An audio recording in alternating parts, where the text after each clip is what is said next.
Bonjour à tous. Je suis Narcisse Nana Widiwe. Je réside à Douala au Cameroun. Le Cameroun, c'est un pays de l'Afrique et est considéré comme l'Afrique en miniature. Je travaille à l'hôpital général de Douala, qui est un hôpital universitaire avec une capacité d'environ 300 lits et plusieurs spécialités, notamment la médecine, la chirurgie, la pédiatrie et la gynécologie. Je souhaite par le biais de cette présentation partager avec vous ce témoignage sur mon parcours professionnel. Alors, à travers quelques repères, j'essaierai de vous présenter les motivations qui m'ont incité à suivre le chemin de cette noble vocation. Ensuite, je vais également évoquer quelques difficultés que nous rencontrons actuellement dans notre travail, reflet de notre pratique quotidienne, en proposant quelques pistes de réflexion ou bien quelques pistes d'amélioration destinées à mieux valoriser notre métier au service de la qualité de la prise en charge de nos concitoyens ou bien de nos patients.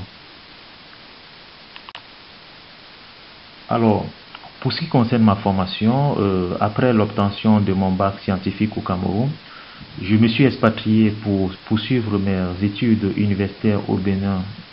Donc c'est un pays de l'Afrique de l'Ouest.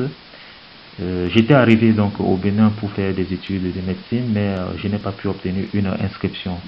Et c'est comme ça par hasard que un de mes aînés m'a recommandé les études en technique d'imagerie médicale que j'ai tout de suite accepté.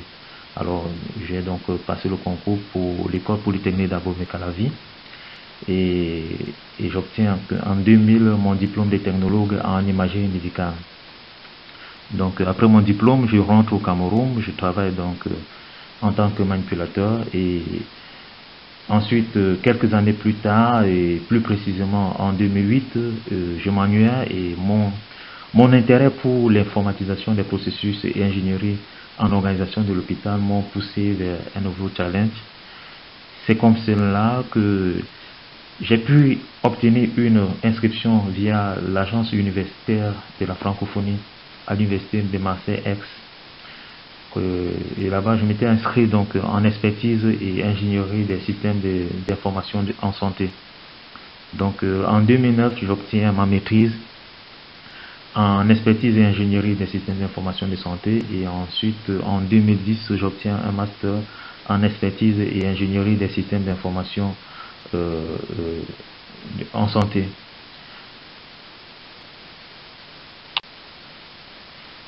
Comme je l'ai dit dans mon propos liminaire, je suis employé à l'hôpital général de Douala. C'est un hôpital de référence, c'est un hôpital universitaire. J'exerce dans cet hôpital la fonction de cadre au service de radiologie et je suis en même temps la personne compétente en radioprotection.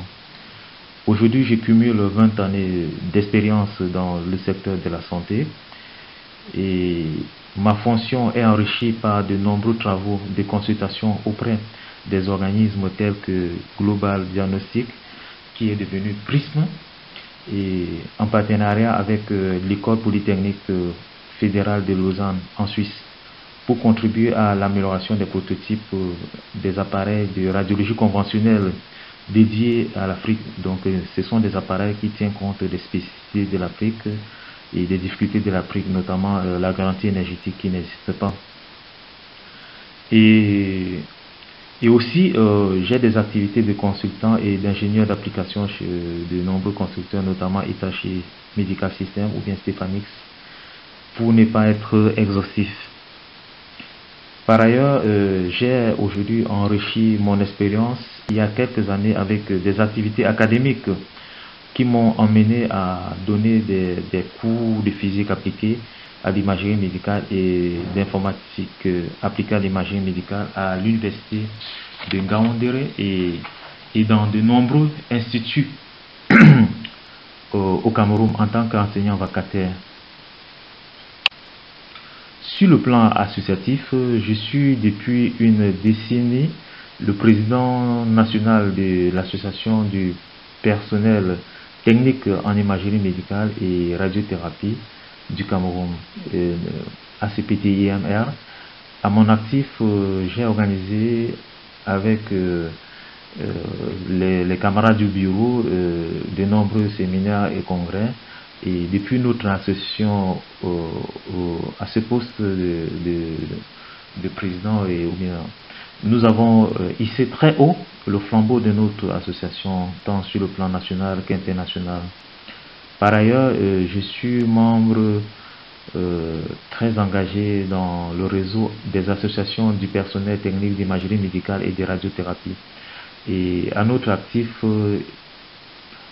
et avec un soutien inconditionnel des amis de l'AFPPE, notamment Philippe, Dominique, Justine, Agnès et que sais-je, nous avons depuis plus de 2 décennies organisé avec beaucoup de succès en Afrique francophone des séminaires de mise à niveau des manipulateurs. Et j'ai personnellement intégré l'équipe en 2010 lors du congrès que nous avons organisé à Douala au Cameroun. Alors, chez moi à Douala, quelles sont mes activités au quotidien? Je dois dire qu'en tant que manipulateur en radiologie, j'assure la prise en charge et la surveillance des patients en imagerie dans les meilleures conditions de confort et d'hygiène et de sécurité. Donc, tel que c'est défini par nos fiches de poste, je réalise des activités ou bien des actes relevant de l'imagerie. Donc, nous n'avons pas de spécialités ou bien de particularités. Nous faisons un peu de tout, notamment la radio, le scanner, l'IRM, l'ostéo, le traitement et notamment la diffusion de ces images. Nous sommes dans un service qui fonctionne 24 sur 24 pour assurer la continuité et la prise en charge non-stop de nos concitoyens. Donc, il faut dire que malgré notre travail complexe, les technologues en radiologie au Cameroun souffrent d'un vrai manque de reconnaissance. Donc pour la grande majorité de ce métier ne nous permet pas de vivre normalement.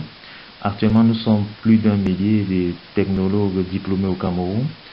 Nous travaillons certains dans le secteur public et d'autres dans le secteur privé.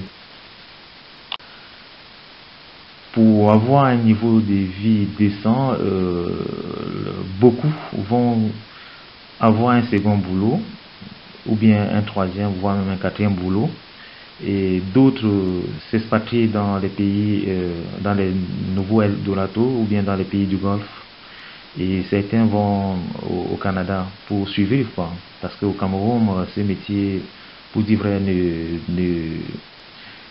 n'est pas assez intéressant, malheureusement. Donc, très honnêtement, et c'est d'ailleurs l'avis de la majorité, ce métier attire de moins en moins les jeunes au Cameroun.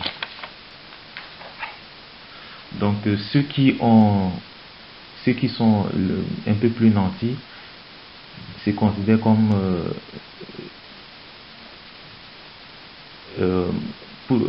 malheureusement, ce métier n'attire plus, je l'ai dit tantôt, et la plupart considèrent que nous sommes des oubliés de la fonction publique, car seulement 5 personnes sont recrutées en moyenne dans notre pays, dans le domaine, sur une centaine qui sont mis sur le marché. Donc le secteur privé, quant à lui, préfère travailler avec des personnes qui sont formées sur l'État, car c'est une main-d'œuvre qui est moins chère pour eux, nonobstant les risques liés à la pratique. Bref, c'est une vraie cacophonie dans notre métier au Cameroun. Donc là, j'essaie d'énumérer quelques difficultés ou bien problèmes majeurs que nous rencontrons dans notre domaine d'activité. Donc nous avons le problème de la formation initiale qui est à notre avis bancal et accès plus théorique. Nous avons des curriculums de formation qui ne sont pas clairement établis. Aujourd'hui, la formation est balkanisée, l'État s'est désengagé et l'a confié au privé qui en réalité ne font que du commerce. Voilà. Les formateurs ne sont pas bien expérimentés, ne sont pas bien outillés. Les laboratoires de formation n'existent pas dans les écoles et les étudiants ont rarement accès aux stages. Pour ce qui concerne le plateau technique, nous avons des plateaux techniques qui sont obsolètes, qui sont très peu étoffés. Nous avons des problèmes d'effectifs parce que ce soit le secteur privé ou public, on recrute de moins en moins. Nous avons le problème de santé au travail. Nous avons des confrères qui ont de plus en plus de pathologies professionnelles. Nous avons les problèmes de sécurisation de nos lieux de travail. Et nous avons également ce problème d'expatriation. Alors, comme élément d'amélioration, nous pensons que dans un premier temps, il faudrait sur le plan formation, qu'on harmonise les curriculums de formation, qu'on exige aux établissements ou bien aux instituts de formation des laboratoires, qu'il y ait un partenariat entre ces instituts et les services hospitaliers pour un meilleur suivi des stages, qu'il y ait une vraie formation des formateurs. Et pour ce qui concerne le plateau technique, il y a une certaine planification des équipements, qu'il y ait un plan de maintenance préventif et établi, et préventif et curatif qui soit établi, qu'il y ait une certaine assurance, une certaine garantie énergétique qui passe par exemple par l'acquisition des groupes ou bien par l'installation des panneaux solaires.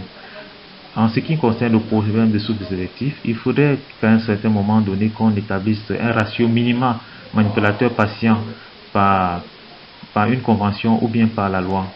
Il faudrait augmenter le salaire qui va de mieux valoriser les confrères. Et pour ce qui concerne le problème de santé et sécurité, il faudrait organiser des séminaires, il faudrait développer une certaine culture de radioprotection, il faudrait un suivi dosimétrique qui soit obligatoire. Alors, pour terminer mon propos, je l'affirme, ce métier, je l'aime et je continue à apprendre de jour en jour. Mais je supporte de moins en moins les conditions de travail qui nous poussent dangereusement vers une erreur ou plus tard ou plus tôt pour les moins armés d'entre nous vers un burn-out. Pourtant, cela ne fait que 20 ans que je suis manipulateur. Maintenant, j'ambitionne de devenir ingénieur d'application en temps plein. Je vous remercie.